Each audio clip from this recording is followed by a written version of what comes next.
My name is Melody Walker. I arrived at my sister's wedding exactly 15 minutes before the ceremony began. My intention was clear, punctual enough for good manners, but late enough to avoid prolonged exposure. I entered alone. There was a brief, almost imperceptible, hush in the laughter near the gift table as the door opened. It lasted maybe half a second, but I noticed.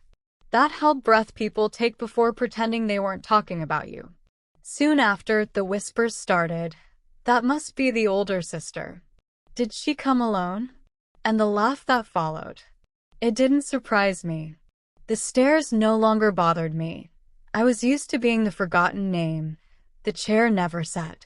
My family had long ago made it clear I was just an item to be crossed off a list, not someone they genuinely wanted around. What they didn't notice was the older gentleman sitting near the front.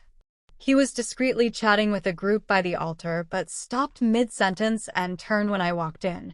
He narrowed his eyes for a moment longer than necessary, as if trying to fit a face to a headline. Then, just as quickly, he leaned back, his expression unreadable. I quietly took a seat in the back, without fanfare or fuss, but I saw him watching me. And that, I knew, would change everything. I left home the week after I graduated, and honestly, I never looked back. My parents said they were proud, but there was a noticeable pause before the word proud came out, as if they had to remind themselves to say it. My sister, Clara, 4 years younger, stood beside them on the day I left for college, wearing an oversized hoodie and flashing a slightly delayed smile. I didn't blame her. She was still a child then, when we were sisters in name only and nothing else had come between us. The truth is, I didn't run away. I didn't slam doors, I didn't yell. I simply left. I had a scholarship, a train ticket, and the quiet understanding that if I didn't make my own space somewhere else, there would be no space for me anywhere. While Clara stayed nearby, I moved further and further away, from city to city, contract to contract. I didn't post much, didn't come home for holidays. At first, I thought they'd look for me, ask about my work, where I lived, who I'd become. But they didn't, not once. And at some point, between an ignored birthday and a forgotten New Year, I stopped expecting them to ask. Professionally, I found a peculiar kind of success, not the headline-making kind, but the kind that involves non-disclosure agreements. I operated behind the scenes as a restructuring strategist. Companies in freefall hired me when they wanted to prevent their decline from becoming news. I was the name nobody knew, but everyone followed when the numbers turned red. This suited me. There's a certain safety in being invisible. It allows you to move through rooms without expectations, for people to underestimate you easily. There is power in that, if you know how to use it. I didn't use it on my family, not for a long time. I learned of Clara's engagement through an email forwarded by my mother. No subject, no message, just a flyer-style announcement. Gold font, pastel florals, and both families listed in detail, except mine. It didn't say Melody Walker, just bride's sister present. No +1, no mention beyond a role I hadn't even accepted. I replied with a single word, received. I didn't ask questions, didn't send a gift. I waited. When the formal invitation arrived, 2 weeks late and bent at the edge, I noticed they had listed me again. This time under extended family, with seats in the back and no rehearsal dinner invite. Not even an RSVP card, just a QR code with the phrase, "Please be understanding, it's a busy time." I wasn't hurt. I wasn't surprised. They'd already made it clear I wasn't part of the spectacle, just background furniture, useful only if I sat still and stayed quiet. However, I accepted the invitation because the bride's grandfather, William Parker, was a name I recognized. He was one of the few men who, upon looking at a budget I'd reorganized, had asked, "Who did this?" That had been 5 years ago, and judging by the look he gave me when I walked in today, he hadn't forgotten. The rehearsal dinner came and went without so much as a whisper directed my way. Sure, I saw the photos on Clara's Instagram. A long table lit by fairy lights, laughter caught mid-motion, wine glasses raised in carefully posed toasts. There were name cards at every place setting, gold-edged menus printed in calligraphy. I scrolled through them slowly, knowing none of those cards held my name. I didn't expect to be invited, not truly, but still, didn't it say something? That my own sister had curated a celebration of unity and deliberately excluded me? There was no way it was a mistake. You don't forget someone when they're family. You only intentionally erase them. The night before the wedding, I sat in a quiet hotel room, watching the rain hit the windows. I could have left. I could have packed my bag and driven the 3 hours back home. No one would have called to ask why I'd left. No one would have noticed. But I stayed. Not because I needed to be there, but because I wanted them to see that I didn't need to be seen. On the wedding day, I wore black. Not a black of mourning, but a black of power. A tailored dress, modest neckline, wrist-length sleeves, heels that didn't apologize for echoing on the polished marble. I pulled my hair back into a low, neat, precise bun. No jewelry, no adornment. Just my presence. Upon arrival, the valet hesitated, looking behind me as if expecting someone else to emerge from the car. "Just me," I said with a soft smile. He blinked, nodded, visibly confused. The venue was one of those ostentatious suburban properties. Too many white columns, too many noisy fountains, a ballroom that smelled faintly of roses and rich people trying to hide their effort. The reception space was half filled when I entered. A few heads turned, not out of recognition, but faint curiosity. I didn't look like the rest of them. I wasn't wearing joy or familial pride. I was wearing distance. On the edge of the room was Clara, laughing at something her new in-laws said. Her dress shimmered under the lights, a dramatic designer creation with too many details and too little meaning. She glanced in my direction, made eye contact for half a second, then looked away without a nod, as if I were a guest of a guest, a stranger who had come out of obligation, not blood. There was no one to greet me, no usher to show me to my seat. I found my name misspelled, of course, on a side table near the kitchen entrance, and the chair, it was empty. Not just at that moment. It always had been. I sat down, crossed my legs, and looked towards the stage. William Parker was near the floral arch, talking to what appeared to be his eldest grandson. He looked smaller than I remembered, thinner, a bit stooped, but his eyes still carried a certain authority. He hadn't noticed me yet, but when he did, it wouldn't be with surprise, not this time. The table I was assigned was at the far end of the room, where the lighting was dimmer and the flowers sparse. Not quite near the restrooms, but close enough that waiters regularly passed with trays of shrimp skewers and sweet cocktails, careful not to make eye contact. I sat alone for a few minutes before a trio of guests joined me. 2 women in matching pastel shawls and a man with a sunburnt forehead who looked bored before he even sat down. They didn't greet me. One of the women glanced at my place card, grimaced, and turned to whisper in the other's ear. That was our entire introduction. It wasn't until the first course was cleared that the superficial conversations began. "So, you're the bride's sister?" the man asked lazily, prodding the edge of his salad plate. "Yes," I said, offering nothing more. He blinked. "Did you travel far?" "Not far enough to be late." He smiled, clearly not expecting such a direct answer. One of the women interjected, "What do you do, dear?" I paused for a brief moment, just long enough to gauge the tone behind dear. It wasn't kind. It was performative interest, social filler, a test. "I'm a financial recovery consultant," I said, "primarily for corporations." Their eyebrows rose, distinctly uninterested. "So you do taxes?" the man sneered into his drink. Sounds like one of those vague job titles people make up on LinkedIn. I didn't reply. Silence, when used well, isn't surrender. It's strategy. They filled the void with more questions, not waiting for answers. Where I lived, if I had children, if I had come alone. The insinuation behind each question was the same. If I didn't have something shiny to display, what was I doing there? It didn't matter. I wasn't there for them. But what did matter, what pulled me from my calculated indifference, was when one of the women leaned forward and said, loud enough to be heard, I say, poor thing, you'd think her own sister would have seated her somewhere better, unless there's a reason. There was a brief silence at the table, the kind that follows a joke too sharp, then chuckles, soft, condescending, and unmistakably cruel. I looked across the room. Clara was beaming at the head table, surrounded by in-laws in impeccable suits and dresses.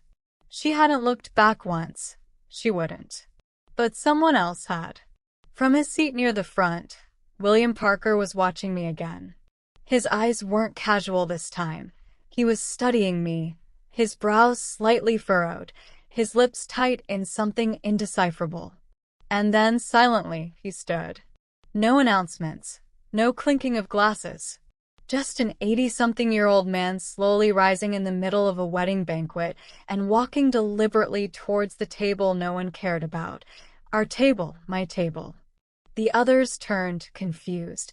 Conversations dwindled, and just before William reached me, the woman beside me whispered, Wait, is that him? I didn't answer. I didn't move. I just watched as the room shifted under its own weight. He stopped just short of the table, a cane in one hand, the other loose at his side. For a moment, no one moved. It was as if the room had collectively inhaled and forgotten how to exhale. William Parker turned his attention to me. The others at the table looked between us, blinking, uncertain, bracing for a scolding or perhaps a scene. Instead, William did something no one could have predicted. He bowed. Not the stiff, formal nod of old men greeting acquaintances. No. He lowered his head, slow and intentional. His shoulders dropped slightly. His voice, when he spoke, was firm. Miss Walker, he said, with the kind of reverence usually reserved for royalty or saviors, I had no idea you were here today. Had I known, I would have ensured your place was beside mine. Pin drop silence. One of the women beside me made a small choking sound. The man with the sunburnt forehead dropped his fork from the table. I rose slowly, uncertain if I should, but reluctant to leave him standing there alone. Mr. Parker, I said, my voice lower than I expected, I wasn't sure you'd remember me. How could I not? He said, straightening up. You were the only one in the room who spoke clearly when everyone else panicked. Murmurs rippled through the nearby tables. William gestured to the main stage. You all know the quarterfall crisis 2 years ago, he said, not raising his voice but drawing all eyes. The one that nearly destroyed our family business. The one none of us could stop. He looked at me again. She did. I could feel every gaze in the room turn like a wave. They weren't looking at my dress anymore. They weren't noticing if I had a +1. They were staring at a woman they hadn't invited to the rehearsal, hadn't acknowledged in the program, hadn't even bothered to seat properly, and realizing suddenly that they had judged everything wrong. Clara had half risen from the head table, her mouth agape in confusion. Her new husband whispered something, but she didn't react. Her gaze was fixed on William, on me. William stepped closer. Forgive the oversight, he said. We owe you more than a chair in the shadows. He extended his arm, and just like that, I walked with him past the silent tables, past my sister's frozen expression, past every whisper and stare. He led me to the front of the room and seated me beside him, the place reserved for legacy. As I sat, my gaze met the woman from before, the one who had said, poor thing, with a smile designed to wound. Her smile was gone. Mine wasn't. I didn't gloat. I didn't need to. The truth had spoken louder than I ever could, and in that ballroom of white roses and crystal chandeliers, nothing was more deafening than a bow. The applause was polite, uncertain. It died quickly, as applause tends to do when no one is sure what they're clapping for or if they should be clapping at all. But I didn't need their noise. I sat beside William for the next half hour, exchanging quiet comments about industry trends, market timing, and how his grandson had ignored 3 of my key recommendations in the last fiscal quarter. He chuckled at that, said it ran in the blood. His late wife had said the same about him. Clara didn't approach, not during the meal, not during the toasts, not even when our eyes met across the room. She wore the same strained smile she'd used in family photos for years, just wide enough to hide the resentment beneath. But I knew she would come. It happened during dessert. I had just declined a 3rd coffee refill when I felt a tap on my shoulder. I turned. "Can we talk?" she asked, almost a whisper. I followed her into the side garden, where the party lights ended and the fences offered us some privacy. The train of her dress caught on the gravel as she turned to face me. "You're working with his company?" she demanded. "Since when?" I kept my hands clasped in front of me. "For 5 years. I didn't work with it, I stabilized it. Quietly. That's how I operate." Clara blinked. "You didn't think to mention this to me? To Mom and Dad?" "You didn't ask," I said softly. She let out a frustrated laugh. "You're unbelievable." "I came when I was invited," I said. "I sat where I was told. I didn't make a scene. I didn't disrupt anything. But you let him announce, you let him pull you to the front." "I didn't let him do anything," I said. "He saw me, that's all." Clara turned away, arms crossed. "I just don't understand. You've been gone for so long, no updates, no calls, then you show up here as if you're somebody." I tilted my head. "Clara, I never stopped being somebody. You just stopped looking." That hit her. I could tell by the way her mouth opened and closed, as if trying to find a softer response and failing. "Do you want me to apologize?" I asked. "For not bragging, for not demanding space at a table that was never set for me?" She didn't reply. "I didn't come to ruin your day," I added. "I came because you're my sister, even if you didn't want me here." "That's not fair," she snapped. "No, but it's true." We stood in silence. The wind rustled the edges of her veil. In the distance, someone was giving a toast. Faint laughter, clinking glasses. The wedding continued without us. "Do you really think I didn't care?" she finally said. "That I just erased you?" "You erased the version of me that didn't fit the narrative," I replied. "The quiet one, the unremarkable one, the one who didn't seek attention. It was easier to box me up and label me forgettable than to admit you didn't know who I had become." Clara's eyes glistened. Not quite tears, not shame, something in between. "I wasn't trying to outshine you," I said, softer now. "I never needed to." She looked away. "You still did." I nodded once. "Perhaps next time, seat your sister as if you know what she's capable of." And with that, I turned and walked back inside. No fanfare, no revenge speech, no cinematic exit. Just steps taken in heels that didn't falter, in a silence that no longer felt heavy, because I knew who I was now. And this time they knew too. I didn't linger. The reception carried on without me, louder, brighter, more chaotic than before. Toasts turned to dancing. Dancing turned to small talk, and I left without anyone noticing, not even Clara. But I didn't leave unseen. William found me near the front doors, one hand on the marble pillar for support. "You remind me of my wife," he said softly. She never raised her voice, but when she did, the whole room shifted. I nodded. "That's not a bad legacy to leave behind." He smiled. "You're still on yours." Outside, the night was cooler than expected. A valet rushed up with my ticket as I stood near the curb, exhaling slowly for the first time that day. I felt the weight leave my shoulders. Then a voice from behind me, "Miss Walker." I turned. A young staff member, fresh-faced, looked at me as if unsure he should be speaking. I just wanted to say, I read your case study. The Parker restructuring. We studied it in my business ethics class. I never knew who you were until tonight. I offered a smile. And now you do. He hesitated. Most people in that room still don't. They don't need to, I replied. I didn't come for them. I came because sometimes presence is louder than performance. Because sometimes the best revenge isn't correction. It's continuation. I didn't interrupt the story they told about me. I simply lived a better one. They tried to forget me.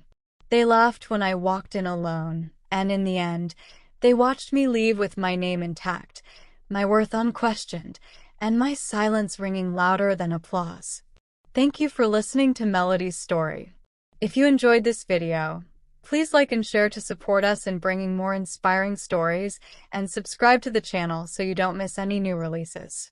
See you in the next video.